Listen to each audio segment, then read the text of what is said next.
Ви благодарам, почитуван председател на Комисијата за култура на Собранието на Република Македонија, почитувана министар, доктор Ирина Стефовска, министар за култура. Ви благодарам многу на експозито и навистина ми е драго што вие го направивте ова, бидејќи верувам дека со вас можеме да имаме навистина одлична соработка со оглед на тоа дека добро ја познавате културата и знаете точно кои се слабостите и кои се предностите и што можеме да добиеме преку културата како една држава. Во однос на законот, овде сме во однос на законот сега, денеска, но се надевам дека и во иднина ќе имаме можност за дискусија, конструктивна пред се, јас сум секогаш за конструктивност, во однос и на другите проблеми во културата, кои што знаеме дека ги имаме и дека треба да се решаваат секако. Законот за култура до сега 15 пати изменет. Значи, секако знаеме од друга страна дека културата е жива материја која што постојано се менува и потребата за измена е нормална. Значи треба да постои и дека можеме да се согласиме дека постои потреба за измена, точно, особено со новите современи текови кои што се случуваат на глобално ниво, ние мораме да бидеме усогласени постојано. Сега, во однос на самиот текст на законот, значи на самата содржина, министерке внимателно ве слушав и се согласувам со многу работи од вас, можеби и со се што кажавте, во однос на потребата и на проблемите, но во однос на понудените законски решенија, тука имаме, мислам дека ќе имаме простор за дискусија и се надевам дека преку дискусија ќе ги надминеме тие разлики кои што сметам дека се јавуваат. Особено мојата забелешка, значи го следев говорот, за да не навлегувам во законот, ќе одам според говорот. Првата забелешка ми е терминологија, односно терминологијата во однос на користењето на терминот јавен. Не дека не се согласувам за потребата дека културата треба да биде од јавен интерес за сите граѓани, дека културата е начин на изразување на секој поединец, не само како тој се чувствува однатре, туку и како го доживува светот околу себе. Затоа е важна културата и затоа е важен културниот израз и треба да се почитува кај сите различни народи и заедници и поединци, па и ние знаеме дека културата има многу слоеви, особено мене, например, ми е многу интригантен и интересен слојот на субкултура, која што е еден од најголемите критичари на едно општество. Значи затоа од тој аспект сметам дека терминот јавен е соодветен.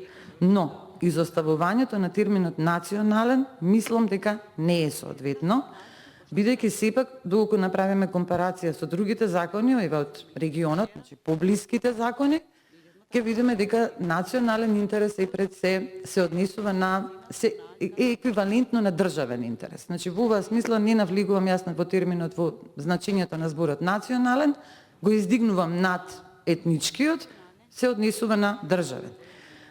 Во таа насока, например, според мене лично, законот многу подобро би звучал доколку би бил закон за остварување на национален и јавен интерес.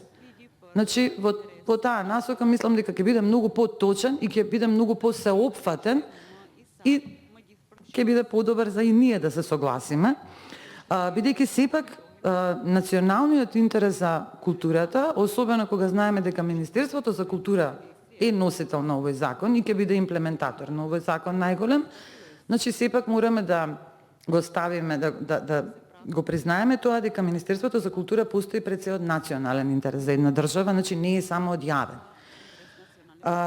Имаме и други образложенија зошто треба да се задржи терминот национален, повторно велам, не дека треба да се исклучи јавен, потребно е, особено во културата, затоа ова е многу деликатна материја, културата не е иста како другите области во државата, многу е послободна од една страна, но таа слобода може да предизвика пак и злоупотреба. Затоа треба да ги расшириме рамките, но да ги поставиме сепак рамките како што треба. Во таа насока, значи, и самата терминологија и за дефинирањето, например, ќе се вратам на национален уште еднаш, бидејќи јавен интерес може да биде се. Значи, тоа е многу широк термин и многу широк контекст. Ако збориме така, тогаш сите закони се од јавен интерес. Значи, дали треба сите закони да ги смениме од национален да бидат закони за јавен интерес? Бидејќи така ако оваа логика ако ја почитуваме, значи тогаш треба, јас на пример би предложила сите закони тогаш да бидат и од јавен интерес, бидејќи се е од јавен интерес. Повеќето од областите се од јавен интерес секако. Самостоен уметник, да, јас сум самата музичар по професија, мојата првична професија е музика и разбирам дека уметноста е навистина многу широка и не секогаш подразбира да има соодветно образование. Некогаш најдобрите уметници немаат соодветно образование или имаат почетно образование во нека уметност. Но она што мене лично ми пречи во овој термин самостоен уметник е фаворизирањето на оваа област како самостоен уметник во текот на целиот закон. Значи, разбирам дека треба, дека имаме ние многу самостојни уметници кои што имаат проблеми и со осигурување, и со пензии, и со статусот животен, и со стандардот животен. Значи, многу ми е јасно, уметноста никогаш не е профитабилна, доколку е профитабилна, тогаш не е, како велат, не е искрена. Значи, секогаш треба да биде произлезе искрено. Но некако премногу во законот се фаворизираат самостојните уметници. И ќе се вратам на самиот почеток на тоа дека спомнав дека во музика, во културата особено, можеби најголемите двигатели се оние уметници од субкултурата, бидејќи тие инициираат процеси, тие се тие кои што даваат критиката, па понатаму се реагира во општеството. Секако дека се важни, но јас се плашам дека овој закон, ваков каков што е, може да биде една замка и ние да дојдеме во ситуација, наместо како држава да се обезбедат услови за развој на независна сцена, ние да почнеме да ја финансираме независната сцена, со што таа веќе не е независна, бидејќи доколку се финансира од една држава, тогаш веќе нема да биде независна, значи ќе биде на некој начин зависна. Значи, според мене, и мислам дека е така и во другите закони од регионот, Министерството е должно, значи државата е должна да обезбеди услови. А под услови тука веќе се доаѓаме на делот на децентрализација, кој што е спомнат во законот, и дел кој се однесува на националните установи. Да, националните установи, се согласувам со вас, министерке, мора да има стратегија. Не може вака да работат како ад хок. Некогаш дури свесни сме, значи сум работела во културни институции, како се прават пренамена на средства, па не можело оваа представа да се реализира, па ќе реализираме друга, па не можело овој концерт, ќе реализираме друг концерт. Да, сето тоа е разбирливо, бидејќи уметноста е, како што реков, жива материја, па никогаш се соочуваме и човечки фактори. Секогаш во уметноста се вклучени човечките фактори. Не знаеме, но секоја национална институција треба да има стратегија. Треба да знае во која насока оди, особено кога станува збор за комплексни институции, како што е, например, опера и балет, која што мора да знае каква продукција ќе има во следните 3 години, така да тука се согласуваме дека националните установи треба да имаат стратегии, кои што ќе се почитуваат. Значи, секако ќе има простор за одредени промени во стратегиите, но треба да има една јасно зацртана цел. И тоа ќе го спојам токму со децентрализацијата и токму со овој момент на обезбедување на развој на независната сцена, односно на самостојните уметници. Значи, доколку ние во законот го регулираме, го доуредиме, значи добро е поставена вака, но мислам дека има простор за доуредување внатре, дека дека институциите се должни да обезбедат услови за самостојните уметници, за работата на самостојните уметници, да обезбедат услови за манифестации од јавен интерес. Значи, тоа е веќе сосема друга формулација која што мислам дека треба да се употреби, бидејќи на тој начин не ја загрозуваме независноста на самостојните уметници. Доколку ние ги финансираме нив, тогаш веќе според сите некои глобални параметри, веќе тоа не е независно. Веќе станува зависно од некој друг. За децентрализацијата се согласувам дека е многу потребен овој чекор. Како ќе се изведе, ќе видиме. Значи, во однос на финансирањето, ние знаеме дека до сега секогаш се давале блок дотации на култура, кои што никогаш, за жал, не се користени за култура. Најчесто се пренасечувале за спорт, спортски активности или нешто друго. Исклучително е потребно тоа, бидејќи се соочуваме со состојба на локално ниво, да нема институциите да не работат или домовите за култура да се претвараат во некои други објекти за други намени. Значи што не е во ред. Распаднати домови на култура, напуштени сали, сцени, тоа не е добро. Секако не е добро и треба да се направи. Но јас ќе предупредам на еден момент во Бугарија што се случи со ваков чекор на децентрализација, каде што голем број на театри се затвори. Така да и овој момент треба, мислам дека има простор да се дискутира. Значи треба да се направи, но да видиме точно како, да не дојдеме во ситуација да не се затвараат културни институции во низ државата, бидејќи многу е тенка линијата помеѓу тука, значи ние така се соочуваме со миграции, со иселеност од државата, мораме да обрнеме внимание на овие локални институции, затоа што се носители, особено во некои центри, регионални, градски центри, каде што имаме сериозни проблеми со тоа и каде што центрите и домовите на култура работат само во текот на летниот период, што не е во ред.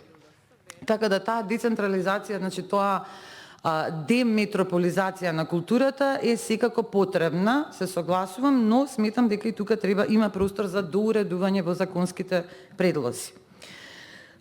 Секако министерка стратегија е основата.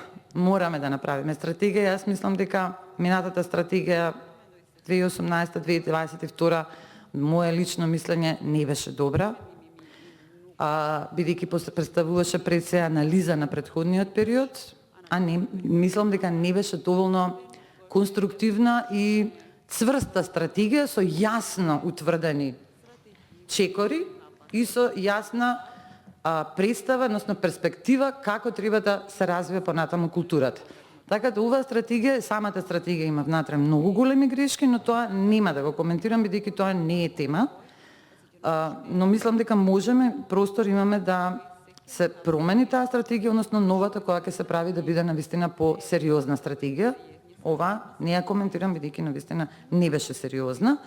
Она што мене ми пречи во кои се моите забелешки, мислам дека ќе се согласиме дека исто има простор за дискусии. Да, добро е, исто за поздрав е понудата можноста да има 2 конкурси годишно. Да, така е, така треба да биде, со јасно дефинирани цели и она што го спомнавте, со јасно дефинирани приоритети. Така цел свет работи, конечно треба и ние така да почнеме да работиме со јасно определени приоритети за секоја година или секој како ќе биде стратешки определено 3 годишно или 4, да знаеме како ќе се движиме напред, бидејќи во културата имаме огромни проблеми, многу големи проблеми, значи многу сме несредени тука и навистина ни се потребни ни стратешки чекори кои што ќе ја стабилизира целата состојба во културата. Македонија е земја која што може да живее од култура и од културен туризам. Ние постојано го забораваме тоа. Мене, например, ми пречи што, еве, и гледам во стратегијата за рамномерен регионален развој, културата е многу маргинализирана, особено развојот на културниот туризам е исклучително маргинализиран, а ние мислам дека тука имаме голем простор за работа преку една програма или неколку програми кои што се нудат и од УНЕСКО, и од Обединети нации, и од други програми, кои што пред се однесуваат на одржлив културен развој, кој што помага и во одржливиот економски развој. Значи, во таа насока повторно велам дека децентрализацијата треба убаво да се осмисли и да се погледнат, можеби доколку имаме еден момент на соработка, можеме заедно тоа да го уредиме, бидејќи токму во областа на децентрализацијата ние можеме да ги регулираме, да ги уредиме овие потребни работи за одржлив културен и економски развој. Навистина може многу. Значи не може, јас вчера, извинете сега вако малку го изместувам законот, значи излегувам од законот за култура, но културата е многу сеопфатна, културата може да се најде во сите ресори. Културата може да помогне во сите ресори. Вчера ја гледав стратегијата за рамномерен регионален развој. Не може таму да нема ниту еден збор за културен туризам. Не може, значи тоа е недозволиво. Особено ако збориме за децентрализација, особено ако збориме за развој на културата во сите сегменти и влез на културата во сите сегменти на општеството. Ке дојде законот за заштита на културно наследство и тука имаме исто доста теми и дискусии, особено бидејќи ние сме земја која што е исклучително богата со културно наследство, значи тука мораме многу внимателни да бидеме. Започнати се во минатото неколку проекти. Мојот еден од омилените е она подземен катастар што требаше да се направи. Апелира министерке да се продолжи тој проект бидејќи е исклучително важен. Потребни ни се многу измени, но ќе видиме понатаму, особено за прекршоците, како тоа според мене не треба да се намалуваат глобите, треба да останат, дури да се зајакнат глобите, да се покачат во културно наследство, бидејќи тоа е нешто што нема вредност и не може да се спореди со било кое, значи не може вие накид кој што е 100 години стар да го споредите со бижутерија па да биде иста глобата. Тоа е тотално неспоредливо. Во однос на она што е сега критиките кои се, значи јас навистина не се согласувам со тоа дека ќе почнеме и од меѓународна дејност, дека треба да се тргнат амбасадорите на култура. Да, сите се амбасадори на култура, точно, но полесно е, особено за министерството и особено за, значи ако збориме од државен интерес, кога имате еден човек кој што знаете дека е со таа функција, значи има одговорност да ви одговори. Бидејќи не секој, значи ние сега не сакам да именувам, но повторно ќе кажам, доаѓаме до областа на уметност. Не секој е уметник кој што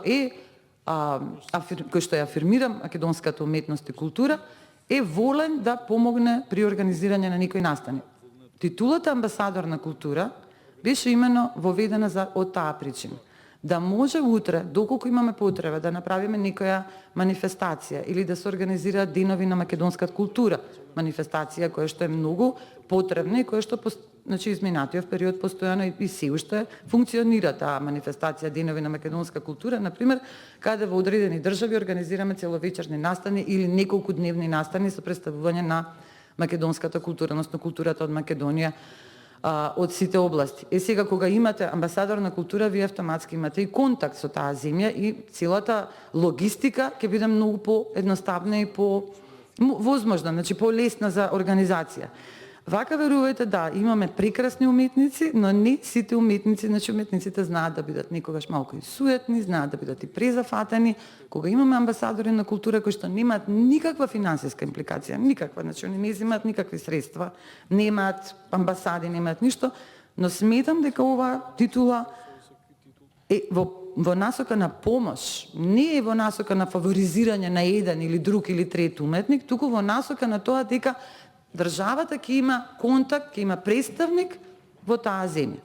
Значи, од таа причина сметам дека ова не треба да се тргне како една титуларна функција која што навистина ништо не зима, а дава. А постојано дава и дава една сигурност дополнително. Значи, сепак е тоа обврска, колку и да нема финансиски, не, во умот на уметникот ќе биде една обврска која што не треба да се занемари.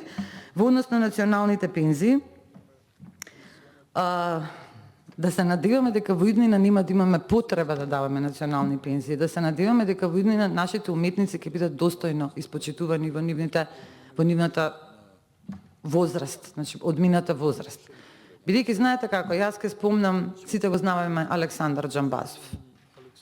Значи човек кој што има дадено многу за културата, особено за градот Скопје, особено за развој на детската музика. Не имаше Александар Џамбазов да има 16.000 динари пензија.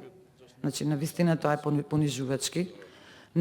Не може Љубомир Бранџулица да има 20.000 пензија, еден композитор. Значи, имаме такви состојби кои што биле во минатото, луѓе, исклучителни уметници, кои што навистина не оствариле услови, не реализирали услови за повисока пензија и сега доаѓаат во состојба да немаат, ама буквално, што се вели, никогаш не залеп. Постои, да, тука таа, она што рековте, не е фер. Не е фер. Да, не е фер, но ние доаѓаме од науката, значи науката некако се грижи за тие, за пензиите, да кажеме, но кога се однесува на уметност, имаме самостојни уметници кои што можеби нема да остварат, нема да се вработат. И колку ќе биде нивната пензија. Значи, од тој аспект, ова е чисто една загрижено мислење, значи, навистина сум загрижена, би сакала да немаме потреба од ваква интервенција за национален уметник, би сакала да немаме, но во овој момент имаме, бидејќи имаме уметници кои што се навистина на работ на преживување и оваа национална пензија нив им доаѓа многу, мислам, навистина ми е многу потребна. Не е толку голема сумата, особено со тоа што верувам дека како што ќе проаѓа времето ќе се намалува тој број на пензии, бидејќи не сите ја зимаат таа голема разлика. Значи, колку што знам јас, еве ќе ви кажам во Србија националната пензија не е во однос на разликата, значи не е дополнување, туку таму фиксно се дава. Како додаток е, не е како дополнување, туку е додаток во износ на една, не знам сега дали беше средна пензија или највисока. Сега не ме земете точно за збор, но кај нас, например, не е фиксно, фиксно додаток, туку е дополнување до највисоката. Затоа сметам дека веројатно во текот на годините оваа сума ќе се намалува, со оглед на тоа дека станува збор за возрастни лица и се, ние да создадеме услови за уметниците да не дојде до потреба за ваква национална пензија, но тоа беше и на некој начин и мотивација и сега јас вака бидејќи ги знам и повозрастните и композитори, и сликари и писатели, знам колку им беше значајно и знаете, пак ќе кажам, уметниците знаат да бидат суетни, знаат така да имаат потреба да се почувствуваат посебни, ваквите титули мислам дека беше добро за развојот на нивната уметничка креативна идеја. Но ќе видиме, значи и за тоа може да се разговара за таа титула национален уметник. Со однос на амбасадорите на културата, значи имаме потреба да ги усогласиме работите. Јас пак ќе кажам најмногу во однос на терминологијата. Не се согласувам со тоа дека треба да се културно богатство, значи тука исто имаме еден момент дека културно богатство и културно наследство не е исто и не можеме да ги тргнеме исто тие термини, така да терминолошки имаме тука доста работа. Дека има потреба, јас ја поздравувам оваа сериозно завршена работа, но мислам дека, пак ќе кажам, некако премногу акцент генерално кога ќе се земе законот, премногу акцент се дава на слободната уметничка сцена, а мислам дека сепак националниот интерес е од клучен интерес за Министерството за култура. Ние имаме народи кои што живеат во Република Македонија, тоа е секој народ има своја култура, доколку се држиме само на заедници, при тоа гледам дека во дефиницијата не е определено какви заедници, значи туку само пишува заедници, значи заедница исто може да биде многу широк поим и затоа мислам дека тука треба исто така да се конкретизира на што се мисли. Дали се мисли, значи на културата на народите кои што живеат во Македонија, културата на етничките заедници кои што живеат или заедниците, при тоа подразбирам, значи сум отворена за различни аспекти и контексти на сваќање. Да, треба да размислуваме и за културата на маргинализираните групи, на ЛГБТQ заедницата, на субкултурата, го разбирам јас тоа, меѓутоа мене ми недостасува во целиот закон една малце поафирмативна реторика и терминологија на националното значење. Значи, сепак Министерството пред се треба да се грижи за националните интереси. Повторно кажувам, кога се каже национален, сметам на државен интерес, не на етнички. Тоа би биле моите првични забелешки. Навистина се надевам дека ќе имаме конструктивна дискусија, а потребата е очигледна. Повторно ќе кажам, не затоа што претходните законски решенија не биле толку добри, туку затоа што културата е жива материја која што постојано бара усогласување со современите текови. Мислам дека треба да се обране повеќе аспект на овој, значи на терминологијата, на националниот интерес и пред се на националната цел на Министерството за култура како носител на и имплементатор на овој закон. и секако на оние други забелешки кои што сега првично ги кажавме, но кои што мислам дека има простор за дискусија и за договор. Според мене, ние како Комисија за култура, колега, треба да покажеме дека сме културни и дека знаеме да соработуваме и да бидеме конструктивни во дискусијата и да заеднички да донесеме закон кој што ќе биде закон за сите. Не само за одредени, бидејќи вака според коментарите излигува дека самостојните уметници се фаворизираат со овој закон, така изгледа. Да, ви благодарам многу.